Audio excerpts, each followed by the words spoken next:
So I gave myself like layers, and I don't know, it's like, you know, I really think that this is part of when I was a creative director. I guess I still am. Let me reframe that. When I was a creative director, like in fashion, for like fashion shows and photo shoots, I was very particular about how everything looked. You kind of have that like very detailed eye, but it becomes kind of critical when it's for yourself. I don't know. Is that just me? Talk to me about it.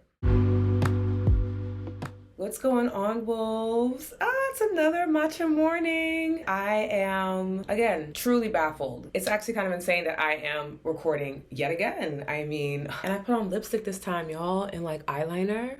I don't wear foundation unless like it's like a photo shoot, and even then, like it really gotta be, it's a lot of work for me. I wish I could be a makeup girly so bad, but I'm not. I would love to master a nice like smoky brown eye. It's not on the card for me. Maybe in the future. I mean, if you want to teach me, let me know. I'm also down to learn. My name is Lotus Aloba, and I am the host of the Loba Land podcast, and I'm still playing around because it's also like Lotus and Loba Land. We're going to get into theory of like what it is that I actually do here on this podcast and why it was created, and also like a level of intimacy, because I'm going to talk about the origin of my name. I feel like so many people don't understand my name or don't even know the significance. To prepare, make sure you have something very warm or just something to drink, something that you want to sip on and savor, because it's definitely going to be story time. I'm going to be reading from 2 of my favorite books, so you'll be able to get more in depth on my name and what it means for me, and how it's just like this really beautiful reminder in life. Before we get into that, let's talk about what I'm sipping on. I'm actually not sipping on matcha today. I am sipping on, it reminds me of that TikTok that's like, I'm no longer with so-and-so, I'm with so-and-so. I don't know why I reference things that I cannot properly reference. And anyway, this is a golden milk hybrid. So I did a kava stress relief tea bag, and then I added the super ancient turmeric mix from Organic Burst with some milk and some creamer. That's what I'm sipping on right now. It's actually like a really pretty yellow color. And of course, salud to another episode. Look at us being consistent. Yes. I really needed that so badly, because your girl was feeling like all of the energy of Aries season coming in. I don't think I ever spoke about my name in detail. I think at some point in time, maybe I've had a discussion about it. So I have a lot of names, and I'm not going to get into all of them because they're very ancestral, they're very personal. If you're really, really close with me, you'll probably hear about them, the story of it, the origin story. My mom named me after everyone she could possibly name me after, and then created a unique name from those names. And like essentially the part of my name that is like, because all of my names are of me. Even if they are ancestral names, they're still my name. They all mean something, and I embody each and every ancestor that I'm named after. All the energy, the qualities I embody, they are a part of my identity. But that's a very like, there's levels to intimacy. That's for me and my ancestors and my mother, because she blessed me with the name. But Lotus is just, it's for us. It's for you, it's for me, it's for the world at large, it's for the legacy that I'm leaving behind professionally. So I want to just preference that. And it's not that I don't enjoy my name. I love my names. However, for the work that I do and how public it is, it's very much like, this is the name that I've given you, honor that, respect it. Because I still answer by it. It's still my name, it's still part of my identity. If I didn't give you permission to call me anything else, don't do it to yourself. It'd be a very awkward experience for you, because I won't respond. Especially if I'm like, why are you calling me that? What the hell? Like, it's so weird. I feel like I have to get that disclaimer, because people get really weird about, or I've noticed that with names in general, people are like, is that your real name? I'm like, it is my real name. Like, that's my name. That's my, like, I don't understand that concept. You know what I mean? Like, Rihanna's name is Rihanna as much as it is Robin. It doesn't make it a fake name. And I'm not just saying that because it's her middle name. Just in general, like Alanya Van Zant, Bell Hooks, Maya Angelou, Master J. Walker. They have variations of their names, but you call them by the name that they've asked, and you honor that, and it doesn't make it less personal or intimate. So I just want to like put that out there, because we're gonna have a different level of intimacy in this episode, and I really want to make sure that nobody's getting tripped up on things that they don't need to be tripped up on. So my name is Lotus Aloba, and I'm gonna break down what each name means, because a lot of people don't even know that Aloba means something unless you are of like Latin or Hispanic descent and you understand that, you know, Loba means wolf. So there's a whole thing to that. And even to the name of my podcast and my company, this ecosystem I'm building with Loba Land, what does that even mean? I don't think I've ever talked about it, so we're gonna do it today. I guess we get into the first name, Lotus. It's a very famous flower for its healing properties, and then also a lot of guys that meet me will do one or two things. They either are like, oh, like the car, which I've had to learn that Lotus is like this really exclusive car, which is very cool. Love that. So now I'm like, Lotus like the flower or the car, and then it registers one way or another to the person. Or they'll start singing Lotus Flower Bomb. That was a big thing when that song came out. Everyone sang my name for years. It just started to die down. Even though, now that I think about it, I think that's so beautiful that my name inspires song. I feel like maybe we should bring that back, because that was a really cute experience for me. The two books that I wanted to utilize to kind of help tell the story of what my name means and just to show more meaning to it are these two books. First, it is No Mud, No Lotus. Love this book. This book got me through a really, really transformative time in my life where it was extremely dark, and this book was a light. Then, of course, my tried and true book that I talk about all the time is Women Who Run with the Wolves. You guys can see I love this book, first and foremost. Love, love, love this book. So this book really explains a lot about like my ethos with Loba Land and the work that I do, as well as my actual last name. And then this book talks about more of me like on a personal level and my first name. So let's start off with this book. Lotus is, again, like I said, a very famous healing flower. What a lot of people don't know about a lotus flower is that it blooms in like the ugliest of spaces. What it does is in that space, it creates hope. It beautifies things that people have given up on, things that should not be beautiful or considered like ugly or undesirable. The lotus flower comes and then provides a unique beauty to that space, and that space becomes almost sacred, if you will. And that always really resonated with me, like seeing the little lotus flowers around my mom's apartment when I was growing up, understanding the significance of the name spiritually. Outside of the fact too that if you read like Sacred Woman by Queen Afua, she speaks about the lotus people and those people being the originators of like sacred living and how they were in divine union and harmony with not only each other but Mother Earth itself and spirit. There's just so much that's attached to my first name that I deeply appreciate, and when you say Lotus, it does feel like a prayer, because it's that reminder to me that I've bloomed in some of the most craziest situations. I have been through some really muddy experiences, and I've been able to beautify every single one. And with that experience came a beautification of not only my spirit, my mind, of the work that I do, just the energy that I carry. So I'm really appreciative of that. And I wanted to read a part of the book that helps to explain more of the name. No Mud, No Lotus. A flower can't be by herself alone. A flower can only interbe with everything else. You can't remove the sunlight, the soil, or the cloud from the flower. In each of our Plum Village practice centers around the world, we have a lotus pond. Everyone knows we need to have mud for lotuses to grow. The mud doesn't smell so good, but the lotus flower smells very good. If you don't have mud, the lotus flower won't manifest. You can't grow lotus flowers on marble. Without mud, there can be no lotus. And I love the repetition in this. It's just that reminder. There is a fullness to life where it is equal beauty, equal ugliness, if you will, or the duality between creation and destruction. Both are necessary for the full experience in life. It is possible, of course, to get stuck in the mud of life. It's easy enough to notice mud all over you at times. The hardest thing to practice is not allowing yourself to be overwhelmed by despair. When you are overwhelmed by despair, all you can see is the suffering everywhere you look. You feel as if the worst thing is happening to you. But remember that suffering is a kind of mud that we need in order to generate joy and happiness. Without suffering, there is no happiness. So we shouldn't discriminate against the mud. We have to learn how to embrace and cradle our own suffering and the suffering of the world with a lot of tenderness. Love that passage in this book. It is that reminder that when you hear the name or you hear the word lotus or you hear me say it or you see it somewhere now, I hope that it inspires you to remember that the suffering is a part of life. Like the hardship, the dark times is a part of life, but it is what makes the sweeter moments sweeter. It's what makes the softer moments even more tender, because you understand what it's like to not have that, or what it's like to be in its opposite. And it just allows you to feel, you savor it more. When I think about my life and I think about the concept of a lotus flower, it just goes hand in hand. It goes hand in hand in a way that it had to be my name. It expresses who I am. It expresses all that I've been through. And I also really enjoy the fact that it provides this level of healing. When people hear my name, like, oh my God, what a beautiful name, or this fits you, or I love that you're named after a flower. And it's like, yeah, me too. I love that I'm named after a flower too. My niece is also named after a flower, which is really cool. My mom is the Rose of Sharon. It's this floral element too, that divinity that speaks to it. And I've always been very close with flowers because of the fact that they inspire me so much. When I think about a flower, I think about the unique beauty it adds to whatever space it's in, and how it's not concerned about the next flower. Like a rose is not concerned by a sunflower, and they're both equally beautiful in someone's eyes. They bloom when they need to, not being forced to do it. They bloom when the conditions are right. The same thing with the lotus flower. It blooms when it's time to. And it's that reminder when I'm on this journey of just putting myself out there via the podcast, via my classes, teaching, speaking engagements, that like let yourself bloom. Lotus flowers are known, there's that basis that it has like 1,000 petals. Like each petal represents like a moment in life that is sacred and beautiful.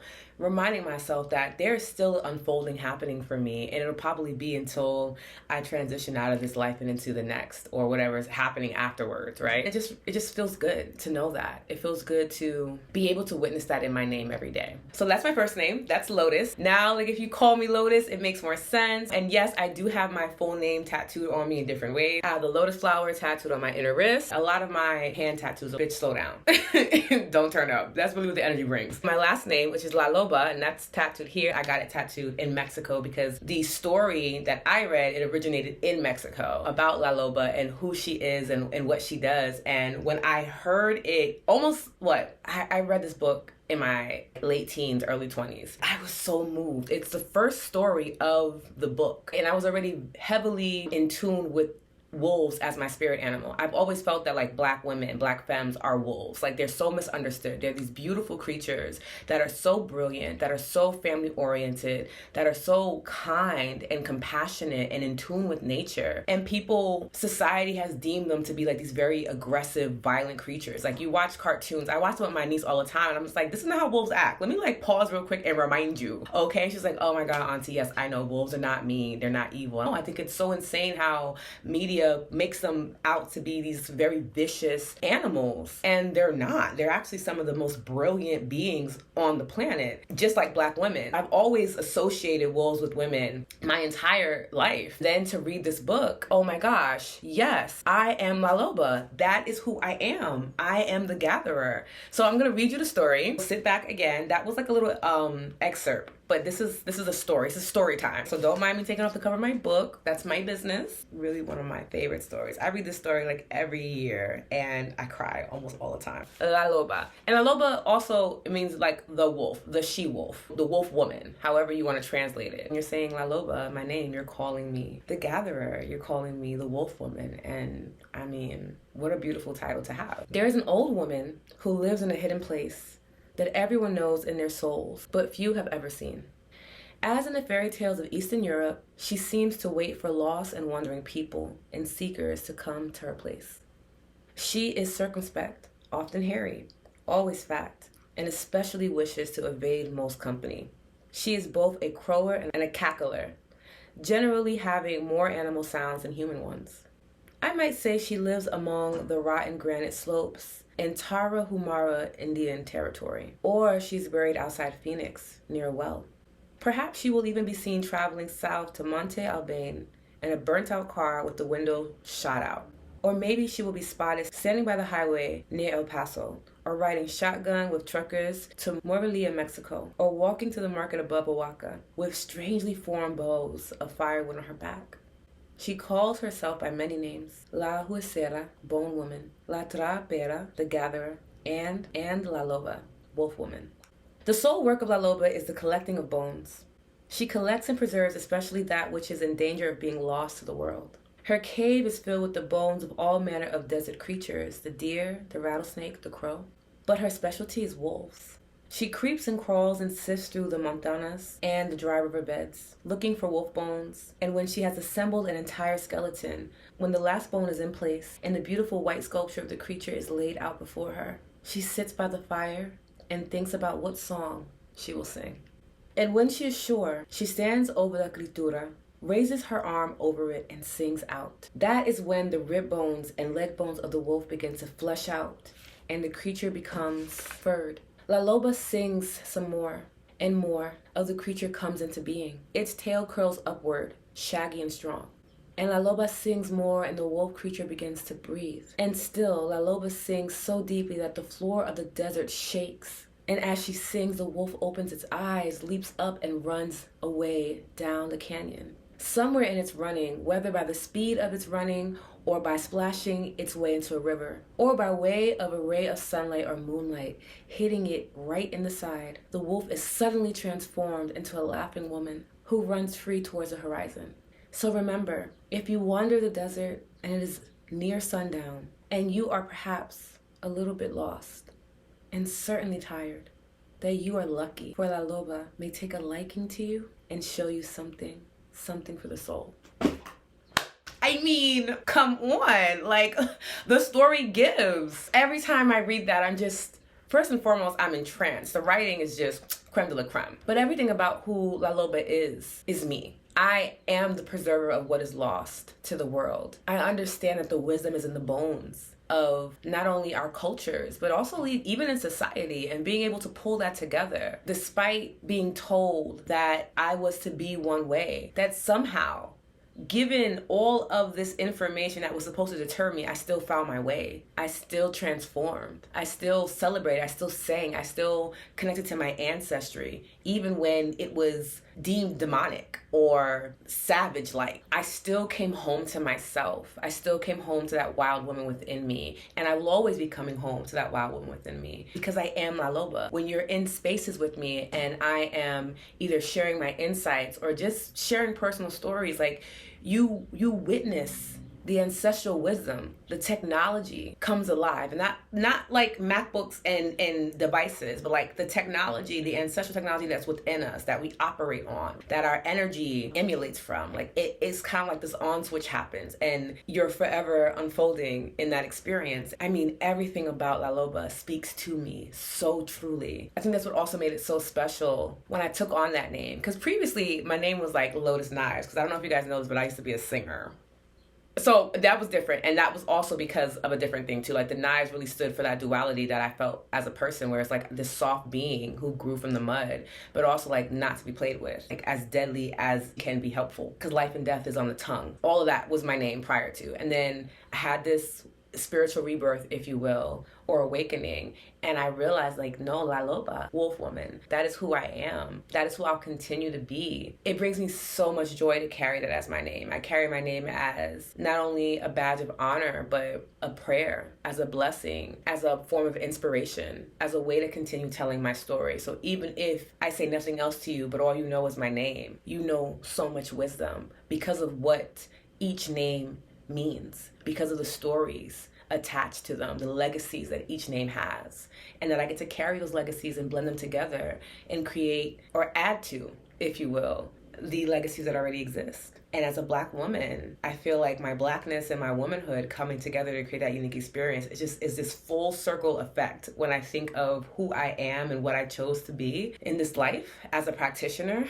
as an active lover, of life, as a beauty magic practitioner. Like, there's so many elements who I am, and it all stems from and is perfectly embodied in my name, Lotus La Loba. So I thought it'd be really cool to share that with you. I want to know how you guys feel about the name. Like, now that you have a little bit more insight to my name, was there anything that you didn't know? Or if you have any other stories about lotuses or La Loba and you want to share that with me, please. I love to learn. I love to be a part of that experience. I don't know, this feels so good to share with you. It's a shorter episode for sure, but I mean, it means it's so intimate, it's so deep. I really hope that it, inspired you. Look into your name, look into what it means. Get to know yourself a bit better, to dive deep and see what your name means. And if your name doesn't even have a meaning or a story associated to it, it's still your name. So it will have one eventually as you continue to unfold and become who you're becoming. Set an intention for what that can mean. Even if you feel like you have a more common name or things like that, or you have an extremely unique name.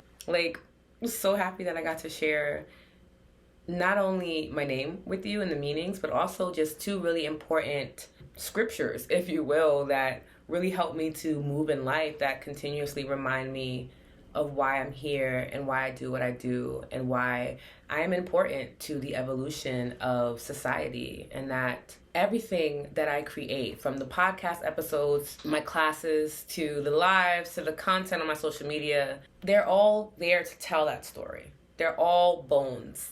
And my prayer is that when I am an ancestor, or even like an elder, like that, those that are younger can find my work, find my expressions of self, find my insights, and build on it or come back home to it. I love when like a younger person has listened to my podcast episodes. I actually have like baby Scorpio. I think she turned 18 this year, and she's like she's a Gen Zer, and she's incredible. Oh my God, like, wow. And her and her friends, they were part of my membership at one time, and they were all like, teenagers, and just seeing them just come to life of like, this is how I feel, and I just didn't have a space to express that, and providing that space for them in the time that I did, and just seeing how it validated them, leveled up their confidence, and it really allowed them to sit in their knowing, which I think is so important at that age, because I really wish I had spaces like this when I was a teenager. I had to always cultivate them because that's the role that I play in this lifetime. But it's nice to know that people will have something to come home to when I'm dead and gone. And I mean, that just brings me so much peace. It's definitely a part of my why. And this episode contributes to that. So yay us. Oh man, wow. I mean, again, the level of intimacy, the level of vulnerability that I am providing this season is wildly uncomfortable. But also, I'm just really excited and proud of myself for just choosing to show up in this way. Check out the email for sure. There's another Lotus Love Letter coming your way, so please check it out. And of course, run back any of the previous episodes, whether it's the visual one, or I even encourage you to like go way back. I'll share the episodes of like my first episodes when I talk about like the purpose of Loba land and what it means, which hopefully you kind of gain the Loba land, wolf land, right? It's like a play on.